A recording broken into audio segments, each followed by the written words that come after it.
దేవుని సన్నిధిలో నేను ప్రార్థించినప్పుడు దేవుడిచ్చిన వాక్య భాగం ఈరోజు నేను మీ మధ్యకు తీసుకురావాలనుకుంటున్నాను. చదువుబడిన వాక్య భాగము ఇర్మియా 40. ఒక్కసారి మొదటి వచనం మనం చదువుకుందామా? రాజదేహ సంరక్షకుల అధిపతి అయిన నెబూజరదాను యెరూషలేములో నుండి యూదాలో నుండి నెబూజరదాను ఎంతమందికి తెలుసు? చాలా విషయాలు ఉన్నాయి. ఇట్స్ నాట్ ఒక స్టోరీతో ఎండ్ అయిపోయేది కాదు. చాలా విషయాలు ఉన్నాయి. ఏదైతే ఇంపార్టెంటో ఆ ఇంపార్టెంట్ విషయాలు మాత్రమే గ్రంథంలో తెలియజేయాలి. ఇంపార్టెంట్ అంటే చూడండి, చిన్న బైబిల్ చదవడానికి మనం అంతలా కష్టపడిపోతున్నాము. మన సమయం దొరకట్లేదు. అన్ని పుస్తకాలు తీసుకొచ్చి మీ చేతిలో పెడితే పరిస్థితి ఎలా ఉంటుంది? అసలు మీరు చర్చకు కూడా రారేమో. అయ్యో మేము చదువు మాకొద్దు బాబు అని చెప్పి మీరు దూరం పరిగెడతారేమో. దేవుడు ఇచ్చిన వాక్య భాగము మనం చదువుకుంటే ఒక సెనేటరన్ అనే ఒక కౌన్సిల్ ఉంటుంది. సెనేటరన్ కౌన్సిల్. ఆ సెనేటరన్ కౌన్సిల్ కి దాదాపు 23 వ్యక్తులు ఉంటారు, లేదా 71 మెంబర్స్ ఉంటారు. ఈ సెనేటర్ అనేది ఒక కౌన్సిల్. ఇది యూదులకు ఒక కౌన్సిల్ ఉంటుంది, ఒక డిపార్ట్మెంట్. వాళ్ళు ఎలక్ట్ చేసుకుంటారు. ఆ ఎలక్షన్ చేసినప్పుడు ఒక దాదాపు 23 మెంబర్స్ అయినా ఉండాలి, లేదా 71 మెంబర్స్ అయినా ఉండాలి. వీళ్ళు కలిసి ఒక కౌన్సిల్ గా తయారవుతారు. ఈ కౌన్సిల్ డిసిజన్ ఆ కౌన్సిల్ దగ్గర అన్ని ఇన్ఫర్మేషన్స్ అన్ని వాళ్ళ దగ్గర ఉంటాయి. యూదులు వారి మధ్య జరిగిన విషయాలన్నీ ఈ కౌన్సిల్ డిసైడ్ చేస్తుంది. ఈ కౌన్సిల్ దగ్గర ఇన్ఫర్మేషన్ అంతా పెట్టుకుంటారు. సో బైబిల్ గ్రంథంలో కూడా మనం చూస్తే యూదులు జీవితంలో మనం చూస్తే ఈ సెనేటర్ వారు ఉండేవారు. వారి దగ్గర బుక్స్ మెయింటైన్ చేసేవారు. వారి దగ్గర అనేక బుక్స్ ఉన్నాయి యూదులకి సంబంధించి. యూదులు ప్రతి ఒక్కరి కోసం వారి జీవిత విధానం అంతా ఆ గ్రంథంలో వారు రాయించారు. వారి దగ్గర ఉన్నాయి. సో మోస్ట్లీ అరమిక్ భాషలో వారి కోసం రాయబడి ఉన్నాయి. ఈ వ్యక్తి కోసం కూడా ఆ గ్రంథంలో రాయబడి ఉన్నాయి. ఆ గ్రంథంలో చాలా విషయాలు ఇతని కోసం రాయబడి ఉన్నాయి. ఒక్కసారి మనం చదువుకుంటే 2 Chronicles మనం ఒకసారి చదువుకుంటే 24:20 మనం చదువుకుంటే 24:20 నెబూజరదాను అనే వ్యక్తి మనం చూస్తే ఒక captain. Is a captain of a God. అంటే నెబుకద్నెజర్ కింద పనిచేస్తారు. అంటే నెబుకద్నెజర్ చెప్పే ప్రతి పని ఈ వ్యక్తి చేసేవాడు. Is a captain. అంటే అన్ని లీడ్ చేయాలి. బబులోనికి సంబంధించిన విషయాలన్నీ ఇతని దగ్గర ఉన్నాయి. అక్కడ ఉన్న కమాండ్స్ అన్ని ఇతను ఫాలో అవ్వాలి. నెబుకద్నెజర్ ఇచ్చిన ప్రతి కమాండ్ అతను ఫాలో చేయాలి. అతను చెప్తే చంపాలంటే చంపాలి, లేదా వారిని ప్రేమించమంటే ప్రేమించాలి, లేదా వారికి హెల్ప్ చేయాలంటే హెల్ప్ చేయాలి. అంటే రాజు ఇచ్చిన ప్రతి కమాండ్ ఇతను ఫాలో చేయాలి. అలా ఫాలో చేయాలి. అతనికి ఒక ఆర్డర్స్ వచ్చినాయి. ఆ ఆర్డర్స్ ఏంటంటే యూదా దేశానికి వెళ్ళాలి, యెరూషలేములో ఉన్న మందిరాన్ని కూల్చివేసాలి, అక్కడున్న ప్రజల్ని ఇబ్బంది పెట్టాలి, అక్కడున్న దేవుని బిడ్డలను అందరినీ నాశనం చేయాలి, అక్కడున్న మంచి వారిని అందరినీ ఈ బబులోని దేశానికి తీసుకురావాలని చెప్పి నెబుకద్నెజర్ ఒక ఆర్డర్ ఇచ్చాడు. ఆ ఆర్డర్ ఫాలో అవ్వాలి. ఆ ఆర్డర్ పొందుకుని ఇతను ఏం చేశాడంటే యెరూషలేంకి చేరుకున్నాడు. యెరూషలేం మందిరం చేరుకున్నాడు. యెరూషలేం మందిరం రాగానే అక్కడ ఇతను చూసింది ఏంటంటే ఆ మందిరంలో ఒక రక్తం, మందిరంలో రక్తం అంట ఓటతో పైకి వస్తుందంట. ఓటతో boiling, there was a boiling blood in the temple. boiling blood అంటే చూడండి, మందిరానికి చేరుకున్నాడు. మందిరానికి చేరుకోనికి అక్కడ రక్తం, అంత రక్తమే.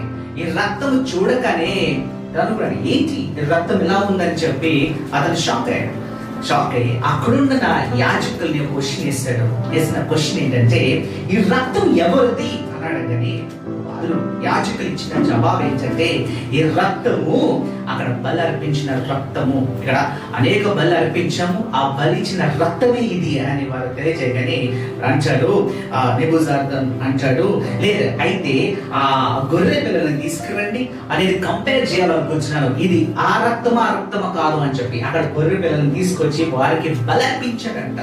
వాటికి బలి అర్పించినప్పుడు ఆ రక్తంతో కంపేర్ చేస్తే ఆ రక్తమలాగే ఉంది. ఆ రక్తం కంపేర్ చేస్తే అది 80% కంపారిజన్ లేనే లేదు.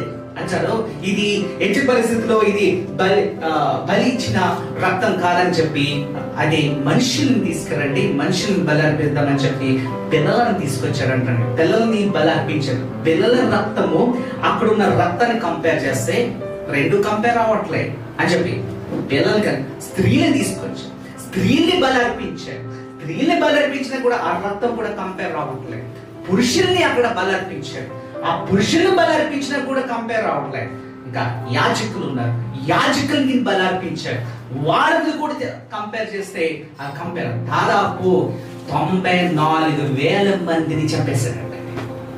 94,000 మందిని చంపి ఆ రక్తంతో కంపేర్ చేస్తే కంపేర్ అవ్వట్లేదు. అప్పుడు గట్టిగా అడిగాడు, ఇదేంటి నేను చంపినా గాని అన్ని బలు అర్పించినా గాని ఆ ఓట ఏదైతే ఉందో అది తగ్గట్లేదు. ఆ ఓట అరే ఉంది, ఆ రక్తం మరొక అరే ఉన్నాయి, అది పోవటం లేదంటే అప్పుడున్న ప్రధాన యాజకులకు క్వశ్చన్ వేయగానే అప్పుడు వారు తెలియజేసింది ఏంటంటే ఇదే మందిరంలో జకర్యా అనే ప్రవక్త చనిపోయాడు. చూడండి, ఆయన చనిపోతూ ఏమన్నాడో చూడండి. 2 Chronicles 24:20 మనం చదువుకుంటే, అప్పుడు దేవుని ఆత్మ యాజకుడకు యెహోయాదా కుమారుడైన జకర్యా మీదకు రాగా అతడు జనుల ఎదుట నిలబడి, మీరెందుకు యెహోవా ఆజ్ఞలను మీరుచున్నారు? మీరు వర్ధిల్లరు. మీరు యెహోవాను విసర్జించితిరి కనుక ఆయన మిమ్మును విసర్జించి ఉన్నాడు, దేవుడు సెలవిచ్చుచున్నాడని అనెను. అందుకు వారు అతని మీద కుట్ర చేసి రాజు మాటను బట్టి యెహోవా మందిరపు అరణ్యపు లోపల రాళ్ళు రువ్విరి, అతన్ని చావగొట్టిరి. ఈ ప్రకారము రాజైన యావాషు జకర్యా తండ్రి అయిన యెహోయాదా తనకు చేసిన ఉపకారములను మరచిన వాడే అతని కుమారుని చంపించెను. అతడు చనిపోయినప్పుడు యెహోవా దీని దృష్టించి దీనిని విచారములోనికి తెచ్చుకొనెను గనుక ఆయను. చూడండి, జకర్యాని ఏం చేశారు? మీరు దేవునికి విరోధంగా ఎందుకు నిలబడతారు? ఎందుకు మీరు ఆ దేవునికి విరోధంగా పని చేస్తున్నారు? మీరు విధేయతగా ఎందుకు లేరు అని చెప్పి జకర్యా ఆ రోజుని ప్రశ్నించారు. He asked a question. Direct గా క్వశ్చన్ చేసి ఆ క్వశ్చన్ చేశాడని చెప్పి మాకే తిరుగుబాటు చేస్తున్నాడని చెప్పి ఆ రోజుని రాళ్ళుతో జకర్యాని చంపేశారు. అప్పుడు జకర్యా చనిపోతూ అన్నది ఎక్కడ? మందిరంలో. దేవుని మందిరంలోనే జకర్యాని చంపేశారు. ఎందుకు? దేవునికి విరోధంగా మీరు పని చేస్తారని క్వశ్చన్ వేసినారు. ఎందుకని అతన్ని చంపేశారు, రాళ్ళేసి చంపేశారు. జకర్యా అక్కడ చనిపోయాడు. జకర్యా చనిపోయినప్పుడు జకర్యా అనే మాట ఏంటంటే, ఖచ్చితంగా దేవుడు మీకు తీర్పు. అదే రక్తం అక్కడ ఉంది, ఆ రక్తం అక్కడ ఉంది. ఈ రక్తంనే ఇతను చూసి అన్నాడు, ఎవరు రక్తము వారిది? ఇక్కడున్న యాజకులు అంటున్నారు అది గొర్రెల రక్తం అంటున్నారు, లేదు ఆ పరిశుద్ధ రక్తం అంటున్నారు. కానీ ఇక్కడ జకర్యా రక్తం అంటున్నారే. అందుకనే ఇక్కడ కంపేర్ చేస్తున్నాడు. కంపేర్ చేసి చూస్తున్నాడు ఎవరు రక్తం అని కంపేర్ చేస్తే అప్పుడు తెలియజేయగలి అది ప్రవక్త అయిన జకర్యాదే అనగానే వెంటనే అంచనాను ప్రేమతో పిలిచాడంటండి.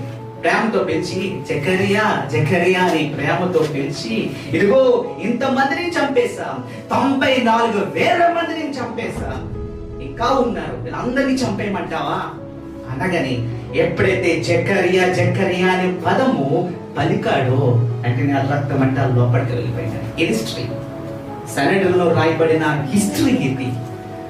ఇది హిస్టరీ ఆల్రెడీ ఆయన కోసం అంటే దీన్ని బట్టి మనకు తెలుసుకుంది ఏంటంటే ఈ కెప్టెన్ ఏదైతే నెబుకద్నెజర్ పంపించాడో అక్కడ ఆ మందిరంలో చూశాడు. ఆ మందిరంలో చూసి అతనిలో ఒక భయము క్రియేట్ అయిందన్న. ఏంటి, నేను ఇంత మందిని చంపేశాను, ఒక్క నీతిమంతుడు చనిపోతేనే ఈ రక్తం అలా ఓటపైకి వచ్చింది, అలా ఎంత మందిని నీతిమంతుని చంపేశాను, దేవుని బిడ్డలను చంపేశాను, 94,000 మందిని నేను చంపేశాను, ఈ తీర్పు నా మీదకి వస్తుందేమో అని చెప్పి భయపడి అరామీకులో ఒక లెటర్ పంపించాడంట కుటుంబంకి. ఇదిగో ఇది పరిస్థితి, నేను ఇప్పుడు యూదుడిగా మారిపోవాలనుకుంటున్నానని చెప్పి అని ఒక్క ఉత్తరం పంపించాడంటండి అరామీకులో. ఆ ఉత్తరం ఇంకా అరామీకులో రాయబడి ఉంది యూదా దేశంలో.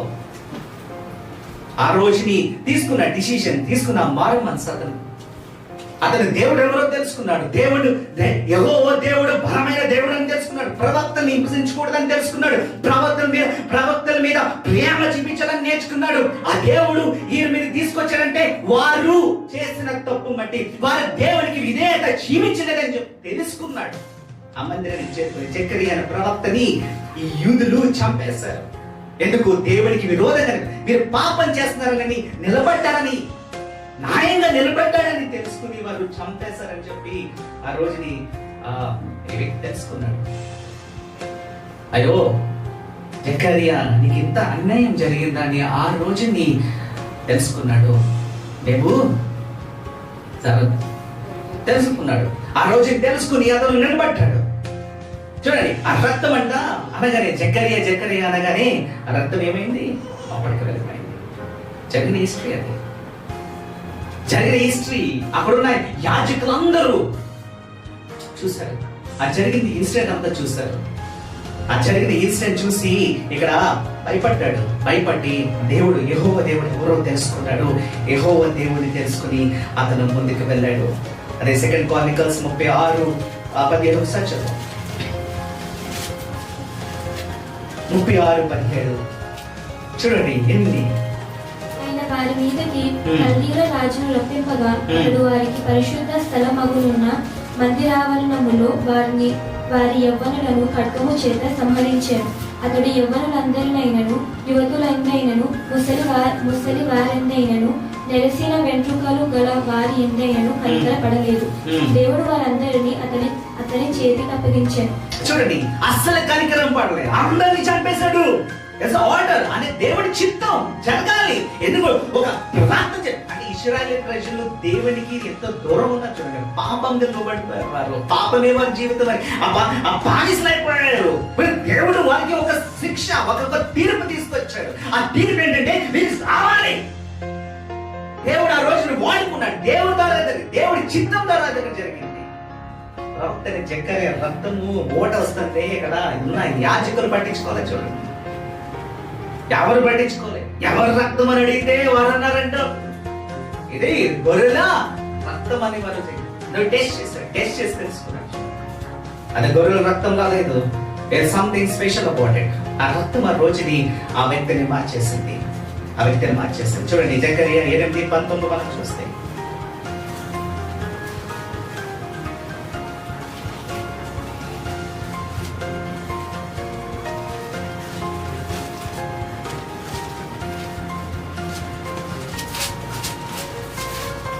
చదువుతారా?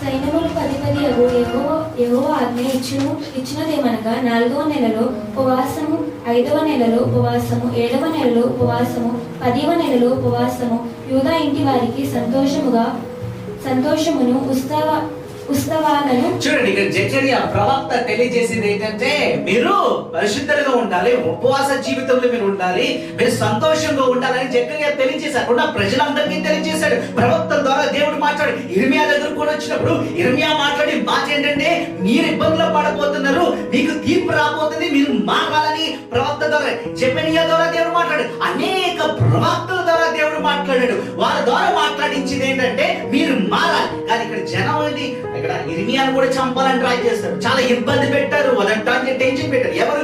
యూదులే.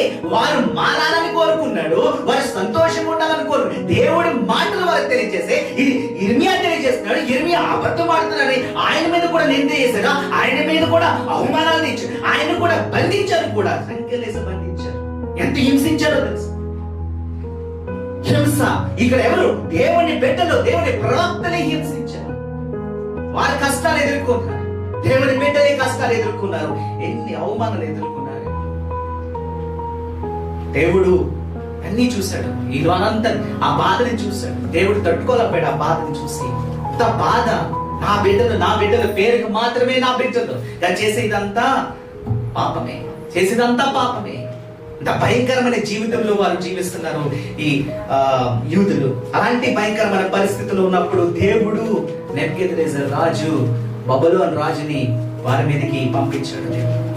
వారికి ఒక పాఠం నేర్పించాలని దేవుడు అనుకున్నాడు. అందుకనే అక్కడ ఉన్న స్త్రీలు, పిల్లలు అందరినీ చంపేశాడు. దాదాపు 94,000 మందిని చంపేసి అక్కడ నిలబడి అంటున్నాడు జకర్యాతో అంటున్నాడు, జకర్యా ఇదిగో నేను చంపేశాను. అందరూ నీతిమంతులే, అందరూ పిల్లలే, ఇక యాజకులే, మంచి వారిని నేను చంపేశాను. ఇంకా చంపమంటావా? ఇంకా చాలా మంది ఉన్నారు, చంపమంటావా అంటే వెంటనే రక్తం లోపలికి వెళ్ళిపోయాడు. ఇది హిస్టరీ మీరు తెలుసుకోవాలి. ఇది హిస్టరీలో జరిగింది. హేబేలు చనిపోయినప్పుడు ఆయన రక్తం ఎవరి దగ్గర చేరుకుంది? దేవుని దగ్గరికి చేరుకుందని చెప్పి బైబిల్ గ్రంథం మనకు తెలియజేస్తుంది. ఆయన రక్తము, పరిశుద్ధులు, నీతి మంతులు రక్తము దేవుని దగ్గరికి చేరుకుంటుంది. ఆ రక్తం ఎవ్వరు పైప్ చేయలేరు. ఆ రక్తం అలాగే ఉండిపోతుంది. ఇక్కడ పరిశుద్ధుల రక్తం, ఎంతో మంది పరిశుద్ధులు చనిపోయారు ఆ మందిరం దగ్గర. దేవుడికి అందుకుని కోపం వచ్చింది. వీరు చేసే పని ఎంత ఇబ్బంది చేస్తారు. నా మందిరాన్ని వారు వ్యభిచారం చేస్తున్నారు. అందుకని యేసయ్య కూడా ఏమన్నాడు? నా మందిరాన్ని ఏం చేశారు మీరు? దొంగల. ఇక్కడ దొంగలనే ఉన్నారు. పరిశుద్ధ స్థలాన్ని మీరు ఏమి చేశారని అక్కడ యేసయ్య యెరూషలేము వైపు చూసి యేసయ్య ఏం చేశాడు? ఏడ్చాడు. దుఃఖం, బాధ, మీరు మారరా అని చెప్పి దేవుడు ఎంత బాధపడ్డాడు ఆ రోజుని. యెరూషలేము దేశంలో ఇది 225 ఇయర్స్ తర్వాత జరిగింది. జకర్యా చనిపోయిన తర్వాత 225 ఇయర్స్ తర్వాత జరిగిన ఇన్సిడెంట్ ఇది. అక్కడ మందిరానికి చేరుకున్నాడు. మందిరానికి చేరుకోగానే అక్కడ రక్తం ఊట చూసి కంపేర్ చేసుకున్న 94,000 మందిని చెప్పేసి ఆ రక్తం అంతా ఆ జకర్యా రక్తంతో కంపేర్ చేస్తే అసలు రక్తం అలాగే ఉందంట. అది అలా బాయిల్ అవుతూ ఉందంట, భూమి మీద అలా బాయిల్ అవుతూ ఉందంట. అందరూ షాక్ అయ్యారంటే ఇది వెళ్ళదా, అలాగే ఉంటుందా అని. కానీ ఎప్పుడైతే అక్కడ జకర్యా ఇంకా నేను చంపమంటావా అంటే వెంటనే ఆ రక్తము లోపలికి వెళ్ళిపోయింది. ఎందుకంటే దేవుని తీర్పు వచ్చిందని జకర్యా ఆత్మ కూడా తెలిసిందంట. ఆ రక్తం తెలిసింది, ఎస్ దేవుని తీర్పు వచ్చింది. ఏదో ఒక రోజుని ఇశ్రాయేలు ప్రజల మీద దేవుడు తీర్పు తీసుకురాబోతున్నాడని ఆ రోజున ఆ మాట పలికి చనిపోయాడు అన్నట్టే అక్కడ జరిగింది. నెబుకద్నెజర్ వచ్చేసాడు, అపవాది వచ్చేసాడు చంపడానికి. చూడండి ఇక్కడ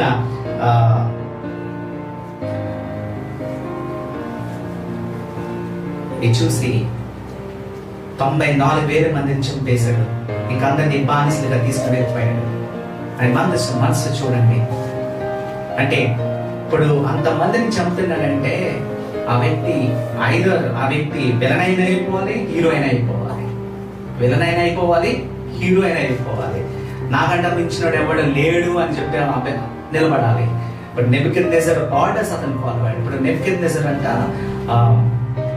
ఏ ఆర్డర్ ఇచ్చినా ఈ వ్యక్తి చేసేవాడు, క్యాప్టెన్ చేసేవాడు. అతని మాటకి లోపడ్డాడు. అంటే ఇంకా అందరు అనుకునేవారంట ఇతనే నెబుకద్నెజర్ రాజు అనుకునేవారంట. అలా ఆ పవర్ అనేది చూపించేవారు.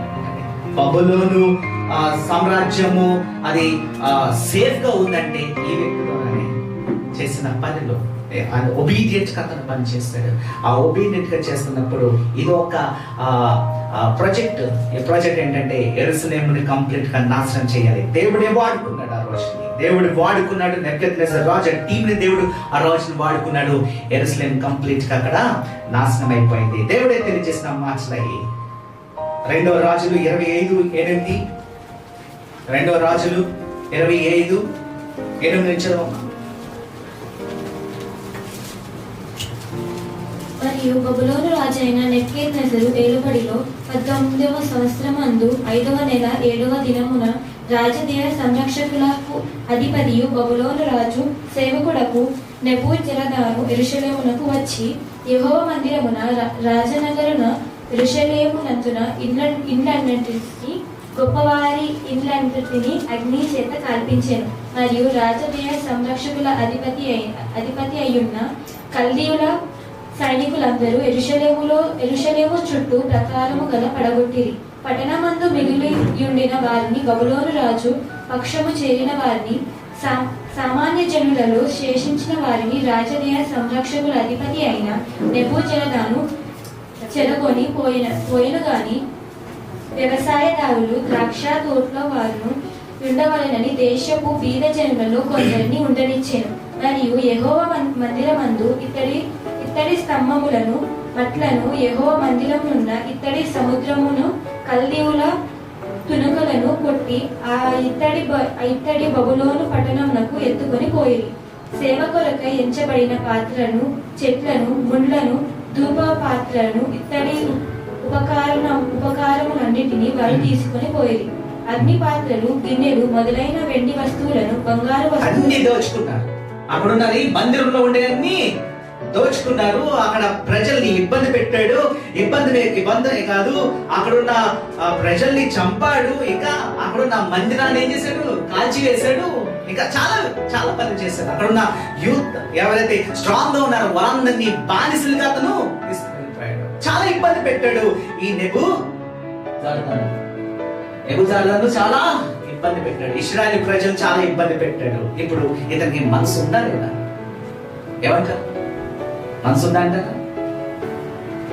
మనసు ఉందా అంటారా? పావులు సావులుగా ఉన్నప్పుడు క్రైస్తవుల్ని చంపాలని ఎక్కడికి వెళ్ళాడు?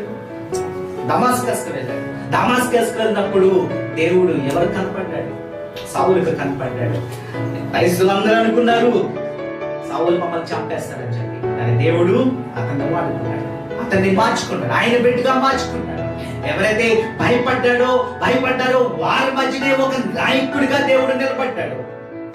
చూడండి, మనం ఈ రోజు వెళ్ళనుకొచ్చాం, కానీ ఆ వెళ్ళనే దేవుడు వాడుకుంటాడు. ఈ రోజు ఈ పరిస్థితి ఇశ్రాయేలు ప్రజలకు వచ్చిందంటే వారు చేసిన పాపం బట్టే ఆ తీర్పు వారికి వచ్చింది. నువ్వు పరిశుద్ధంగా ఉంటే, దేవుని సన్నిధిలో ఉంటే, దేవుని వైపును చూస్తే ఈ ఇబ్బందులు రావు.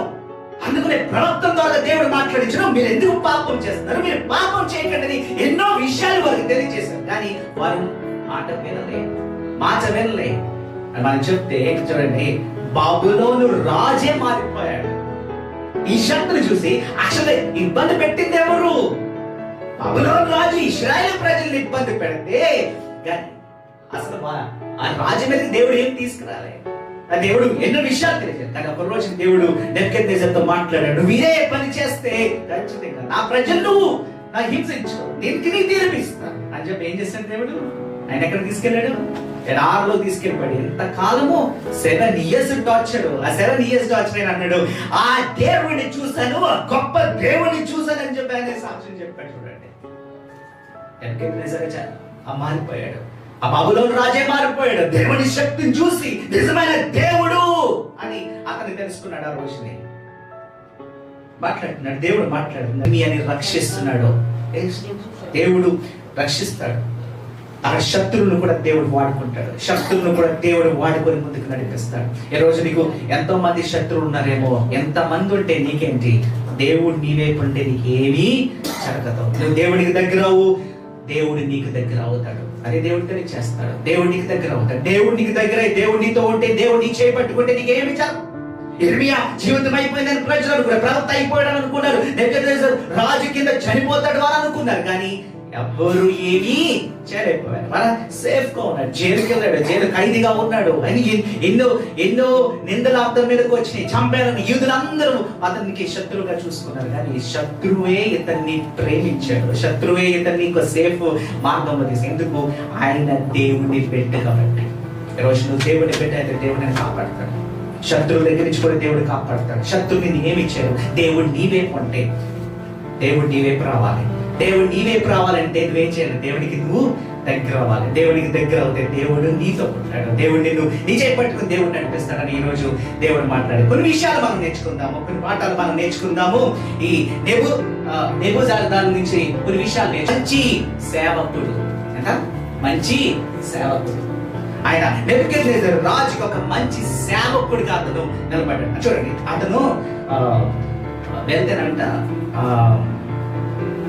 గుర్రాల మీద వెళ్తున్నప్పుడు రథం ఉంటుంది. ఆ రథానికంట ఆయన ఇమేజ్ పెట్టుకున్నాడంట, కార్వ్ చేసి నెబుకద్నెజరు బొమ్మను పెట్టుకున్నాడంట, కార్వ్ చేసి ఒక ఐడల్ పెట్టుకున్నాడు. అంటే అతని ఇంటెన్షన్ ఏంటంటే, నేను యుద్ధానికి వెళ్ళినప్పుడు, నేను బయటకు వెళ్ళినప్పుడు నేను కాదు వెళ్ళేది, రాజు వెళ్తున్నాడని చెప్పి చెప్పి అతను తెలియజేసినాడు, ప్రజలకు తెలియజేసినాడు. అంత ఇంపాక్ట్ అంటే ఇది జరుగుతుంది ఎవరి సమస్యలో జరుగుతుంది, నెబుకద్నెజర్ రాజు సమస్యలో జరుగుతుంది అని చెప్పి ప్రజలకి తెలియజేశాడంట. అంత ఇంటెన్షన్ తో ఉండేవాడంట, అంత అంత ప్రేమ ఈ రాజుకి జీవించాడంటే. అతను చెప్పాడంటే ఖచ్చితంగా చేయాల్సింది చేసేవాడంట, లోబడ్డాడు. ఆ రాజుకి అంత విషయంగా అతను లోబడ్డాడు. అది మంచి పనైనా చెడ్డ పనైనా రాజు చెప్తే ఆ పని చేశాడు. ఒక మంచి సేవకుడిగా ఉన్నాడు అతను. ఆయన మాటకి ఆర్డర్స్ ఎప్పుడు బ్రేక్ చేయలేదండి. బైబిల్ గ్రంథం మనకేం తెలియజేస్తుందంటే మత్తయి సువార్త 24:46 దేవుడు ఏమంటున్నాడంటే, మత్తయి సువార్త 24:46 దేవుడు మనకు తెలియజేసేది ఏంటంటే, చూడండి, ఇతను మంచి సేవకుడిగా ఉన్నాడు. మంచి సేవకుడిగా ఉండి అతను ఆయన ఇచ్చిన ఆర్డర్స్ అన్ని మెయింటైన్ చేశాడు. ఒక మంచి సేవకుడిగా నిలబడితే అక్కడున్న రాజు కూడా ఎంతో దీవిస్తాడు, వాళ్ళని బ్లెస్ చేస్తాడు. వాళ్ళతో అది ఒక ధైర్యం, నా సేవకుడు ఉన్నాడు, ఆయనకు ఒక ఆర్డర్ ఇస్తే సరిపోతుందని యజమాని అనుకుంటాడు. ఇక్కడ నెబుకద్నెజర్ కూడా అదే అనుకున్నాడు, నేను ఒక ఆర్డర్ ఇస్తే చాలు, అతను చేసి పెడతాడు, ఒక నమ్మకంతో ఉన్నాడు. చూడండి, దేవుడు కూడా కోరుకునేది ఏంటంటే మనం మంచి సేవకులుగా ఉండాలని దేవుడు కోరుకుంటున్నారు. ఇచ్చిన పనికి మనము అది కరెక్ట్ గా మనం చేయాలని దేవుడు కోరుకుంటారు. చూడండి, మత్తయి సువార్త 24:46 దేవుడు తెలియజేసేది ఏంటంటే, ఏ దాసుడు ఇలా చేయుచుండుట అతడు అనుకూలనగును, ఆ దాసుడు ధన్యుడు. చూడండి, దాసుడు అంటే సేవకుడు. అతను యజమాని చెప్పినట్టు చేయాలి. ఆ యజమాని చెప్పినట్టు చేస్తే ఖచ్చితంగా అతను దీవించబడతాడు. యజమాని దగ్గర నుంచి అతను దీవించబడతాడు. అది దేవుడికి మనము దేవునికి మనం సేవకులమై ఉండాలి. మనం you should be the servants of God. Paul పడితే నేను దేవుని దాసుడు అన్నాడు. నేను దేవుని దాసుడు అంటే క్రీస్తు దాసుడు, దేవుని కోసం నేను సేవ చేస్తున్నాను. సేవ అంతా దేవుని కోసమే. ఇన్ని శ్రమలు వచ్చిందని దేవుని కోసమే. ఆయన నిలబడి అక్కడ భక్తులు వెళ్ళారు. మార్కు సువార్త 16:15 దేవుడు ఇచ్చిన పని, మనందరికీ దేవుడు ఇచ్చిన పని ఏంటంటే ఈ సువార్తని మనం ఏం చేయాలి, ఇక్కడ ఉన్న లోకానికి మనము 15 మరియు మీరు సర్వలోకమునకు వెళ్ళి సర్వ సృష్టికి సువార్తను ప్రకటించుడి. లోకమంతా మనం ఏం చేయాలి, దేవుని వాక్కు ప్రకటించాలి. ఎంతమంది ప్రకటిస్తున్నారు? మన ఇంట్లోనే ప్రకటిస్తానికి మనకు టైం సమయం దొరుకుతుంది. ఇంకా లోకం ఎక్కడ వెళ్తాం? ఒక బయటికి రాలే. అసలు దేవుని మాట చెప్పగలమా? భయం చెప్పలేదు. కానీ దేవుడు మనకిచ్చిన పని ఏంటంటే మనము లోకానికి దేవుని సువార్త మనము చెప్పాలి, ప్రకటించాలి. మనం దేవుని సేవకులు ఉన్నారు. దేవుని సేవకులుగా ఉన్నామంటే మనము ఆయన పని మనం చేయాలి. ఆయన పని మనము చేస్తున్నామా? ఒక మంచి సేవకుడిగా మనం ఉన్నామా? దేవుడు ఇచ్చిన పని మనం కంప్లీట్ చేయలేదు. యోనా గ్రంథం మనం చదువుకుంటే 3-4 దాకా చదివితే దేవుడు యోనాని వాడుకున్నాడు. ఎందుకు? నినవే పట్టణము పాడైపోతుంది, అక్కడ అందరూ పాపులు ఉన్నారు, వారు ఆ నినవే పట్టణాన్ని నేను నాశనం చేయబోతున్నాను అని దేవుడు ఇక్కడ తెలియజేస్తాడు. నువ్వు వెళ్ళి తెలియచేయి, అక్కడున్న ప్రజలు తెలియచేయి, నినవే పట్టణం కంప్లీట్ గా నాశనం అయిపోతుంది. అయితే యోనా వెళ్ళాడు, యోనాను దేవుడు వాడుకున్నాడు. ఆ నినవే పట్టణాన్ని తీసుకెళ్ళాడు, అక్కడ ప్రకటించాడు, నీ మీదకి కీడు రాబోతుంది, దేవుడు ఈ నినవే పట్టణాన్ని కంప్లీట్ గా డిస్ట్రాయ్ చేయబోతున్నాడు అని తెలియజేస్తాడు, ప్రకటించాడు.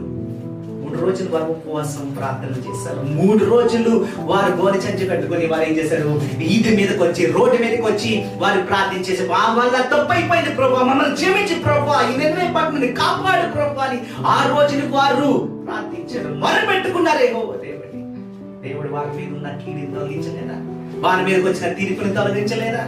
ఎందుకు? అక్కడ దేవుడు తెలియజేశాడు. ఆయన ఎవరి ద్వారా మాట్లాడాడు? యోనా ద్వారా దేవుడు మాట్లాడాడు.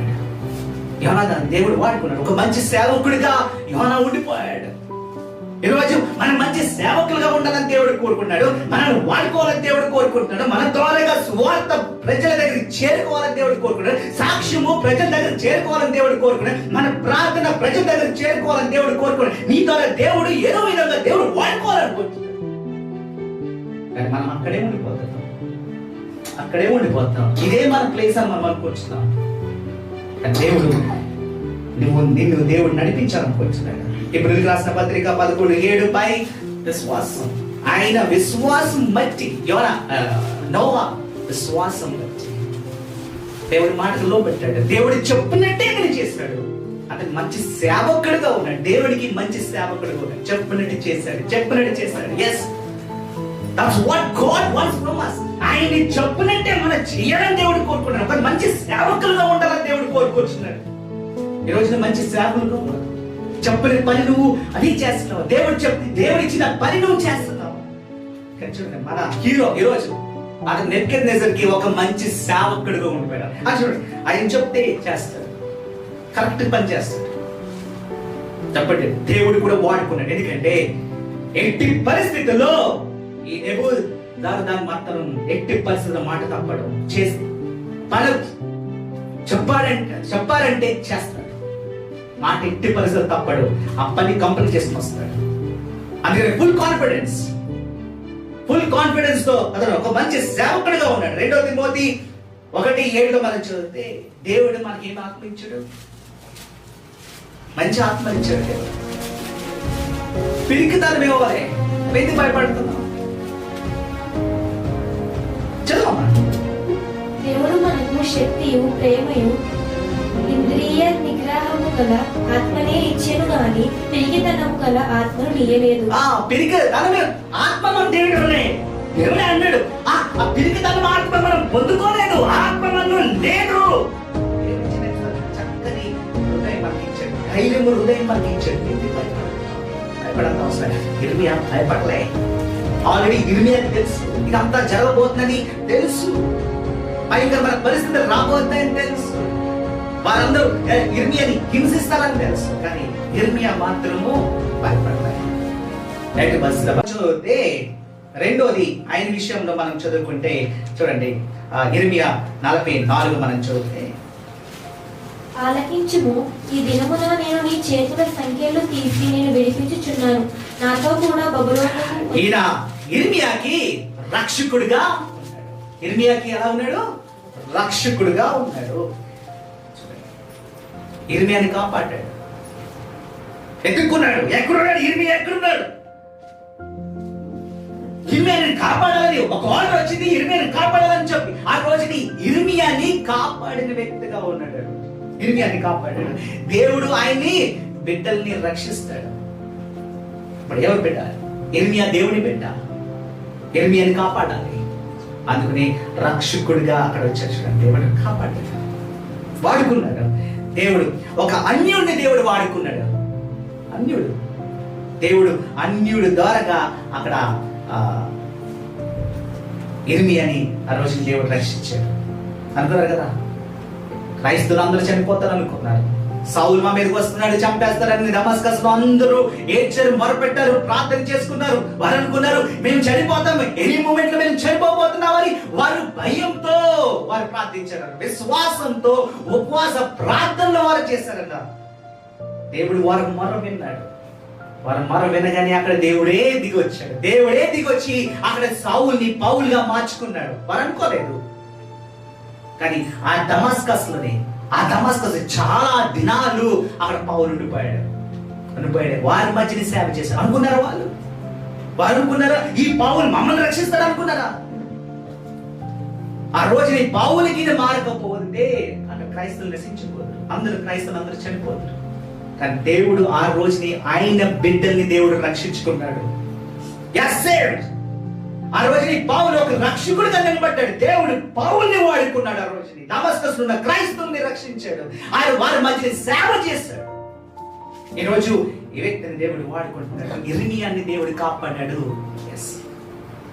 ఒక రక్షకుడిగా ఇతను నిలబడ్డాడు.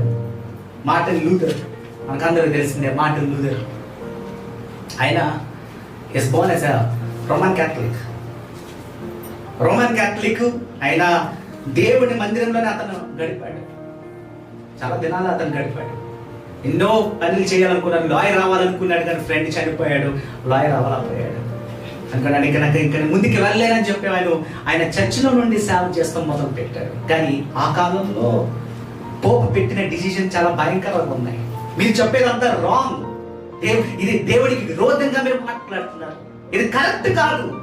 ఇక్కడ ప్రజలందరూ నశించిపోతారు. మీరు ఇదే మార్గంలో వెళ్తే క్రైస్తవులందరూ నశించిపోతారు, ఇంకేముండదు.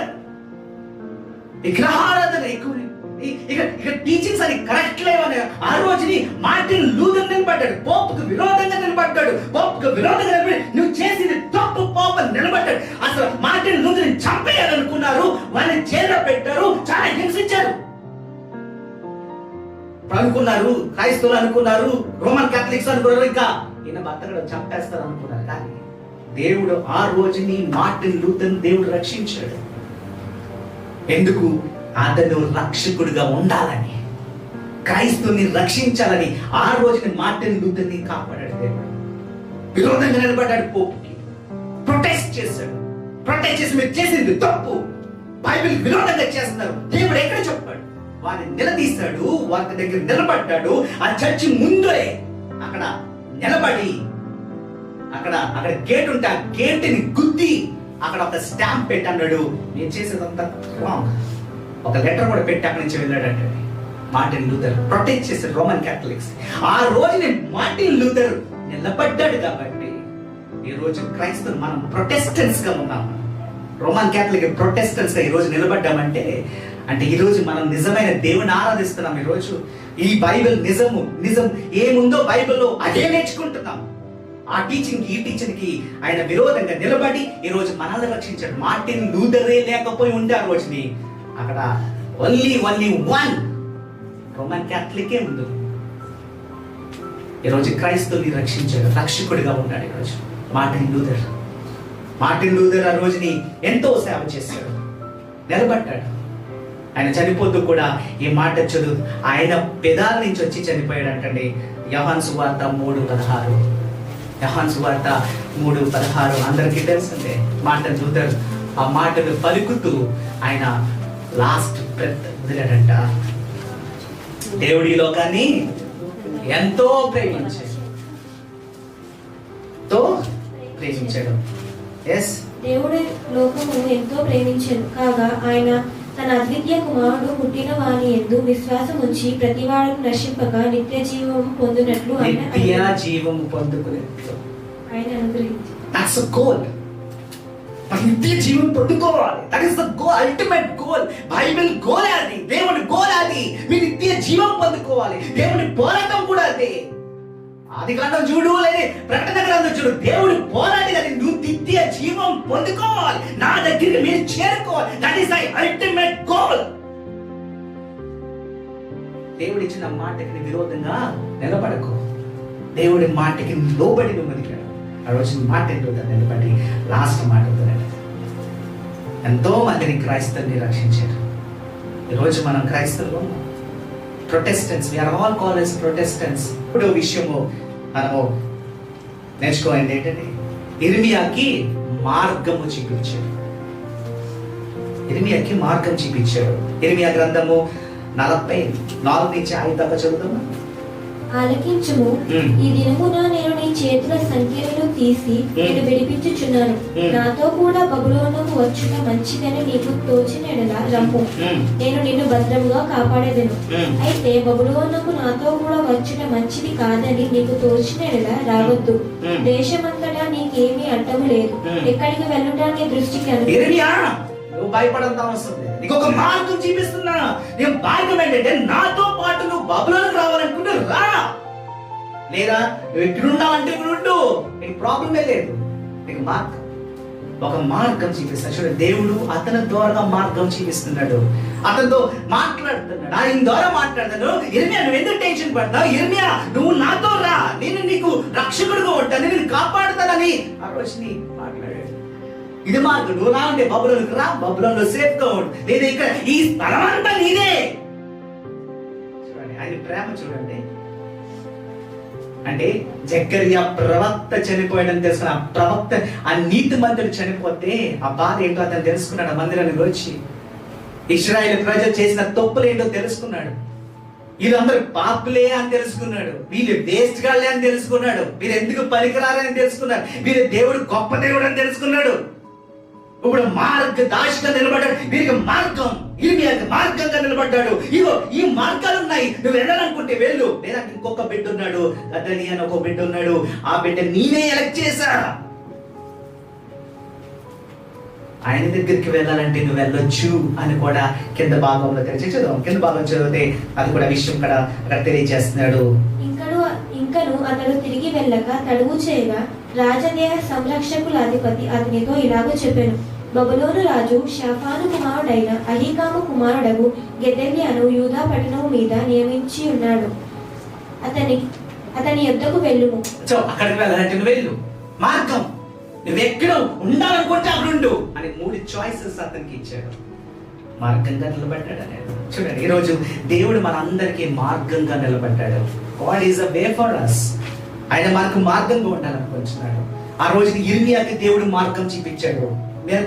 ఇర్మియా, నువ్వు భయపడవద్దు, వారు శత్రువు మనల్ని ఏమి చేయలేరు. ఇర్మియా, నువ్వెందుకు భయం? నీతో ఉన్నా, నువ్వు బబులోనే ఉండొచ్చు, నేనెవరు ఏం చేయలేదు. ఇక్కడుంటే ఇక్కడ ఉండొచ్చు, నీ చాయిస్ ఇస్ యోర్స్. దేవుడే మాట్లాడండి అతనితో. యెషయా గ్రంథము 35:8.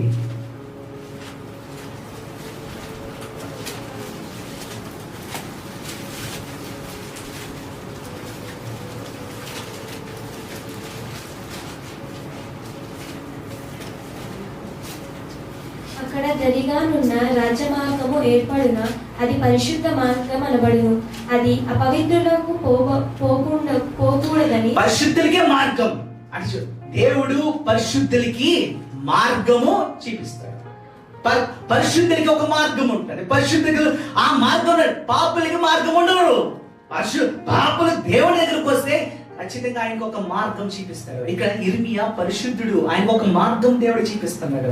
టెన్షన్ పడుకో, నీకు 3 చాయిసెస్ ఇస్తున్నాను, 3 మార్గాలు ఉన్నాయి. ఏ మార్గం వెళ్ళాలని వెళ్ళి, నో ప్రాబ్లం. నిన్నెవరు ఏమీ చేయలేదు. 100 మంది శత్రువులు వచ్చినా ఆ 100 మంది కూడా నేను ఏమి చేయలేదు, ఎందుకంటే నీతో ఉన్నా, నేను కాపాడుతానని దేవుడు అంటున్నాడు. నీకు శత్రువులు పెరిగిపోతున్నారేమో, భయంకరమైన శత్రువులు నీతో ఉన్నారేమో, ఈరోజు భయపడంత అవసరం లేదు. దేవుడు ఎందుకంటే దేవుడు నిన్ను కాపాడుతాడని ఇర్మియా ద్వారా దేవుడిని ఈరోజు దేవుడు మాట్లాడతాడు. కీర్తనలో 18:30 యథార్థవంతుడు యెహోవా వాక్కు నిర్మూలము, తన శరణు జోచి వారందరికీ ఆయన కేడము. ఆయనే మార్గము, ఎందుకంటే ఆయన యథార్థవంతుడు. ఆయనలో ఏ బ్లేమ్నెస్ లేదు, ఏ మచ్చ అతని మీద లేదు. ఆయన మార్గమే కరెక్ట్ మార్గం. ఆ కరెక్ట్ మార్గంలో ఉండాలని దేవుడు కోరుకుంటున్నాడు. 25:8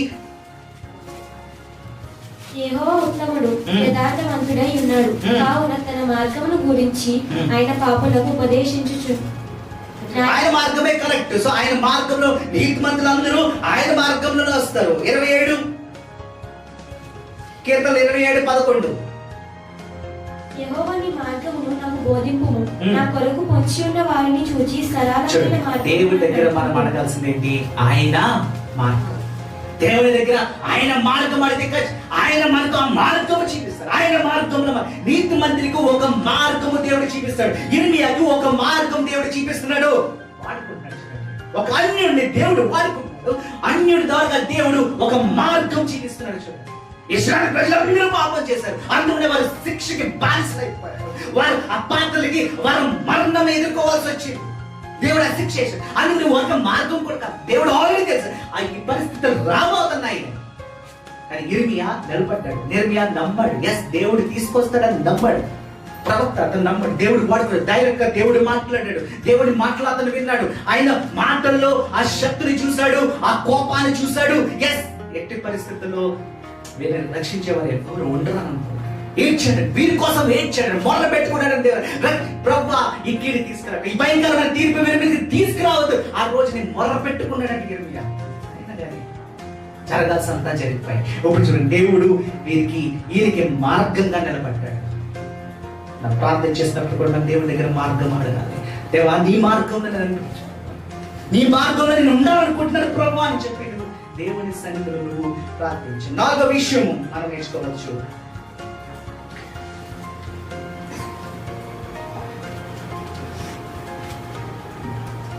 ఇర్మియా 40:2-3 రాజదేహ సంరక్షకుల అధిపతి ఇర్మియా నవతల్లికి తీసుకొని పోయి అతనితో ఇలాగూ మాట్లాడాడు. ఈ స్థలమునకు నేను ఈ కీడు చేసేదనని నీ దేవుడగు యెహోవా ప్రకటించను కదా. తాను చెప్పిన ప్రకారము యెహోవా దాన్ని రప్పించి చేయించెను. మీరు యెహోవాకు విరోధముగా పాపము చేసి ఆయన మాటలు వినకపోతిరి కనుక మీకు ఈ గతి పట్టినది. చూడండి, ఇక్కడ దేవుడు తీర్పుని గుర్తించాడు. రాజదేహ సంరక్షకుల అధిపతి యెర్మీయాను అవతలికి తీసుకుని పోయి అతనితో ఇలాగూ మాట్లాడెను. ఈ స్థలమునకు నేను ఈ కీడు చేసేదనని నీ దేవుడవు యెహోవా ప్రకటించెను గదా. తాను చెప్పిన ప్రకారము యెహోవా దాన్ని రప్పించి చేయించెను. మీరు యెహోవాకు విరోధముగా. చూడండి, ఇతను యెర్మీయాతో మాట్లాడుతున్నాడు. ఇది చూడు, ఇదంతా జరిగిందంటే ఎవరిలో జరిగింది? నీ దేవుడే. నీ దేవుడే తీసుకొచ్చిన తీర్పు. అంటే ఆయన గుర్తించాడు, ఇది దేవుని తీర్పు అని గుర్తించాడు. అక్కడ ఇశ్రాయేలు ప్రజలు గుర్తించలేదేమో కానీ ఇక్కడ అన్యుడు ఇక్కడ గుర్తించాడు. గుర్తించి అదే ఇది దేవుడు ఇచ్చిన judgement. It's God's judgement came on you today. ఎందుకంటే మీరు విధేయత చూపించారు, మీరు దేవుని మాటకి లోపడలే. 3 విషయాలు నేర్పిస్తున్నాడు. ఇది దేవుని తీర్పు, దేవుని మాటకి మీరు లోపడలే, మీరు విరోధంగా నిలబడ్డారు. తెలుసుకున్నాడు ఇది దేవుని తీర్పు అని తెలుసుకున్నాడు. చూడండి, ఆయన దేవుని తీర్పు అని గుర్తించాడు.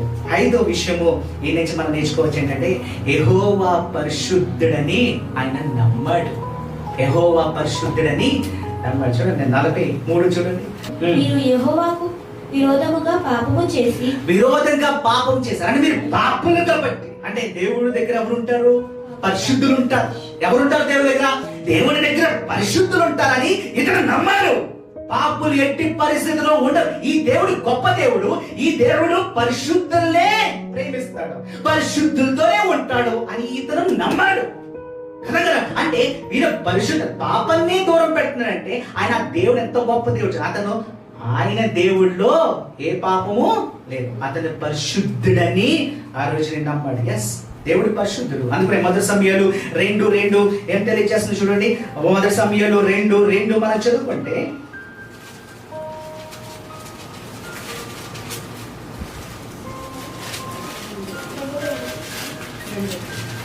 యెహోవా వంటి పరిశుద్ధ దేవుడు ఒక్కడునూ లేడు. యెహోవా వంటి పరిశుద్ధుడు ఒక్కడు లేడు. నీవు తప్ప మరి ఏ దేవుడును లేడు. నీవు తప్ప ఇంకెవరు లేరు. ఆయన తప్ప ఇంకెవరు లేరు. ఆయన పరిశుద్ధుడు. పరిశుద్ధుడు అనే దేవుడిని మనం ఆరాధిస్తాం ఈరోజు. పరిశుద్ధ గ్రంథం అనుకుంటే దేవుడు పరిశుద్ధుడు, ఆయన తప్ప ఇంకెవ్వరు లేరు. 1 పేతురు 1:15-16. అదేవిధంగా యెషయా గ్రంథం 6:3, మత్తయి సువార్త 5:4. తప్పగా చదవాలమ్మా. 1 పేతురు 1:5-16. కడవరి కాలమందు 15-16. నేను పరిశుద్ధుడనై ఉన్నాను కనుక మీరును పరిశుద్ధులై ఉండుడి. ఆయన పరిశుద్ధుడు. ఆయన పరిశుద్ధుడు కాబట్టి మనమందరము పరిశుద్ధులుగా ఉండాలని దేవుడు కోరుకుంటున్నాడు. మిమ్మల్ని చూసి మన దేవుడు ఏమవుతాడు? పరిశుద్ధుడు అవుతాడు. అవునా? కానీ ఇక్కడ చూస్తే నేను గుర్తించింది ఏంటంటే మీరందరూ పరిశుద్ధులు కాదు. అందుకనే ఈ తీర్పు వీరి మీదకి వచ్చింది. వీరు పరిశుద్ధులైతే వీరి మీద తీర్పు రాదు. అంటే వారి దేవుడు పరిశుద్ధుడు అని ఆ రోజుని నమ్మాడు. యెషయా గ్రంథం 6:3. వారు సైన్యముల అధిపతి అగు యెహోవా పరిశుద్ధుడు పరిశుద్ధుడు పరిశుద్ధుడు. సర్వలోకము ఆయన మహిమతో నిండి ఉన్నదని. సర్వలోకమంతా ఎవరి మహిమతో నిండి ఉంది? యెహోవా దేవుని బట్టి మహిమతో నిండి ఉన్నది అని గొప్ప స్వరముతో మన దేవుడు ఎంత గొప్ప చూడండి. ఆయన మహిమ సర్వలోకమంతా ఉంది. రోజు దేవుడు మనకు తెలియజేస్తున్నాడు. 5:48 మత్తయి సువార్త 5:48 మత్తయి సువార్త 5:48 చెప్పుకుంటే మీ పరలోకపు తండ్రి పరిపూర్ణుడు కనుక మీరును పరిపూర్ణులుగా ఉండేది. చూడండి, ఆయన పర్ఫెక్ట్. అన్ని విషయాల్లో ఏంటి? పర్ఫెక్ట్ గా ఉన్నాడు. అందుకనే మనం కూడా ఎలా ఉండాలి? పర్ఫెక్ట్ గా ఉండాలి. ప్రతి విషయంలో చేసే ప్రతి పనిలో మనం పర్ఫెక్ట్ గా ఉండాలని దేవుడు కోరుకుంటున్నాడు. ఆయన ఏం నమ్మాడంటే ఈ పరిశుద్ధ దేవుడని అతను నమ్మాడు. ఈ దేవుడు గొప్ప దేవుడు. ఇర్మియా నీ దేవుడు ఏంటో నాకు తెలుసు, ఆయన పరిశుద్ధుడు, నిజమైన దేవుడిని నువ్వు ఆరాధిస్తున్నాను నాకు తెలుసు అనే రోజు నీ సాక్షికత ఆరు విషయము మనము ఈ వ్యక్తి నుంచి నేర్చుకోవచ్చు. ఆయన దేవుని ప్రేమని తెలుసుకున్నాడు, దేవుని ప్రేమని తెలుసుకున్నాడు. ఆయన మాట్లాడి మాటల్లో మనం చదివితే 4 చదువమ్మా, ఇర్మియా 44 ఒకసారి చదువు. ఆలకించుము, ఈ దినమున నేను నీ చేతుల సంఖ్యలు తీసి నేను విడిపించుచున్నాను. నాతో కూడా బబులోనునకు వచ్చుట మంచిదని నీకు తోచిన నెల రమ్ము, నేను నిన్ను భద్రముగా కాపాడేదను.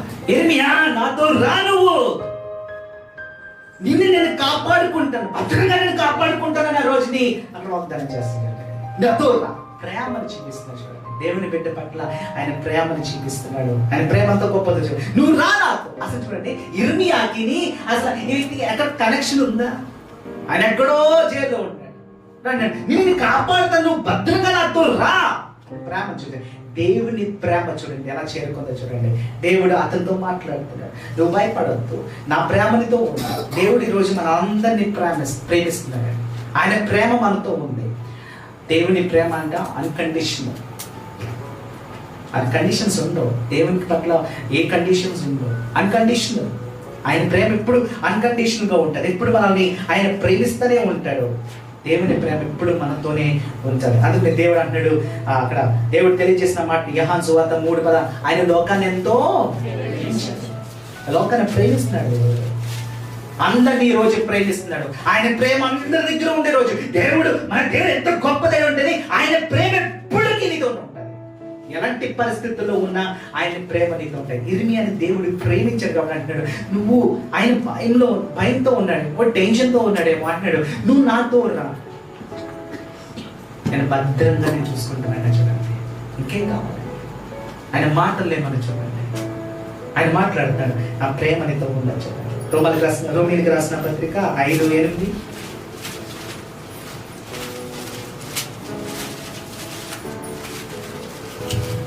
అయితే దేవుడు మన ఎడల తన ప్రేమను వెడల్పరుచుచున్నాడు. ఎట్లనగా మనం ఇంకనూ పాపులమై ఉండగానే క్రీస్తు మన కొరకు చనిపోయాడు. ఆయన ఎంత ప్రేమించాడంటే మనం పాపులుగా ఉన్నప్పుడే మన కోసం చనిపోయాడు. ఇంకా మనం పుట్టలేదేమో, మనం పుట్టక ముందే అయినా చనిపోయాడు. అవునా? మరి పుట్టినప్పుడు ఏసై ఉన్నాడా? లేదు. మీరు పుట్టినప్పుడు ఏసై ఉన్నాడా? లేదు. ఏసై ఆల్రెడీ మీకోసము ఎప్పుడో 2000 years బ్యాకే దేవుడు మీకోసము చనిపోయాడు. అంటే ఆయన ప్రేమ అంత గొప్పది చూడండి. ఆయన నిన్ను ప్రేమించాడు కాబట్టి పలానా వ్యక్తి ఈరోజు పాపం చేస్తాడని తెలుసుండి కూడా దేవుడు ముందే ఆ వ్యక్తి కోసము మరణించాడు. ఇంకా నీకంటే ప్రేమ ఇంకేంటండి? 2 Chronicles 6:14.